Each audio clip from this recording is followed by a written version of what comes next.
warahmatullahi wabarakatuh. Nama saya Pipi Fajrianti, NIM saya 859524683. Saya dari kelas D semester 6. Berdirinya saya di sini untuk mengamati ciri-ciri makhluk hidup, 5 hewan dan 5 tumbuhan. Yang pertama ada pohon bintaro, pohon sawo, pohon mangga, pohon pisang, dan jambu air. Untuk hewan ada kambing, entok, ayam, kucing, semut. Yuk, mari kita amati.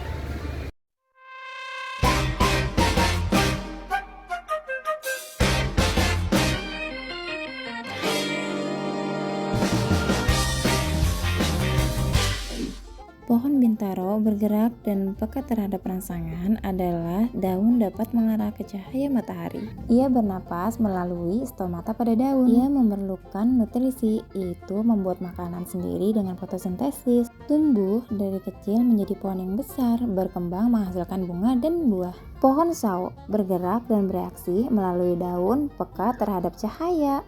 Bernapas melalui stomata, memerlukan nutrisi, yaitu dengan fotosintesis. Tumbuh, batang membesar dan tinggi, berkembang menghasilkan buah sawo. Pohon mangga bergerak melalui daun dan batang yang menuju cahaya. Bernapas, ia melalui stomata. Nutrisinya yaitu membuat makanan sendiri. Tumbuh semakin besar dan tinggi, berkembang menghasilkan buah mangga.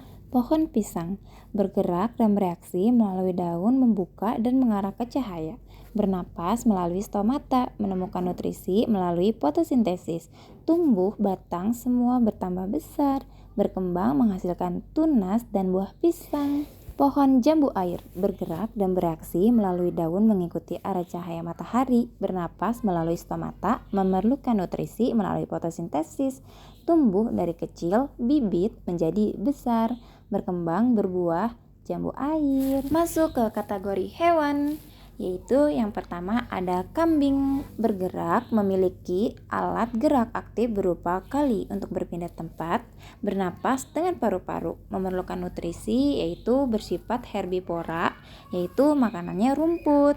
Tumbuh dan berkembang, mengalami pertambah berat badan dan tinggi badan, serta berkembang biak dengan cara melahirkan atau vivipar. 2. Entok atau nila, biasanya disebut dengan itik. Dia bergerak dan bereaksi terhadap rangsangan, yaitu bergerak dengan cara berjalan dan berenang dengan selaput pada kaki.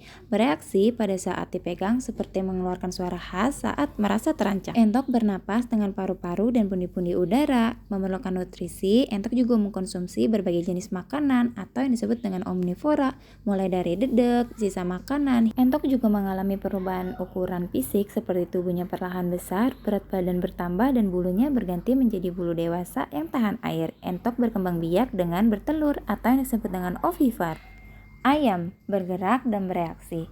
Ayam dapat berjalan atau berlari dan bereaksi cepat terhadap suara atau gerakan yang mencurigakan. Bernapasnya melalui paru-paru dan memiliki sistem pernapasan yang dengan kantung udara untuk efisiensi pertukaran gas. Ayam termasuk hewan omnivora, memakan biji-bijian, serangga, dan sisa makanan. Ayam tumbuh dari anak ayam menjadi dewasa melalui proses bertelur dan menetas. Kucing dapat bergerak, berjalan, melompat, dan bereaksi terhadap rangsang seperti bersuara saat disentuh. Kucing bernapas melalui paru-paru dan kucing termasuk hewan karnivora sebagai sumber protein utama. Semut memiliki 6 kaki untuk berjalan dan memanjat. Semut bernapas dengan trakea atau lubang kecil di sisi lubang, dan semut juga mencari sumber gula atau protein di lingkungan sebagai nutrisi. Semut juga tumbuh dan berkembang. Dia mengalami metamorfosis dari telur, larva, pupa, hingga menjadi semut dewasa. Setelah kita amati, kita jadi lebih tahu persamaan dan perbedaan dari ciri-ciri makhluk hidup, dari hewan maupun tumbuhan.